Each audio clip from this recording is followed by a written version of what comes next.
Urobme si malý prieskum. Jedna Austrálčanka, ktorá pracuje v oblasti diagnostiky autizmu, v jednom zo svojich videí povedala jednu veľmi zaujímavú myšlienku.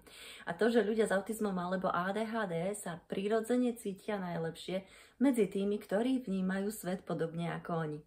Z toho vyplýva, že ak sa niekto považuje za bežného človeka, no cíti sa veľmi dobre v spoločnosti človeka s autizmom alebo ADHD, tak môže to byť signál, že on sám až tak úplne bežný alebo normálny nie je. Keď som sa nad tým zamyslela ja, tak som si uvedomila, že vlastne úplne všetci ľudia, ktorí sú mi najbližší, teda všetkých 6, sú buď na čakacej listine diagnostiky autizmu alebo ADHD, alebo o tom reálne uvažujú.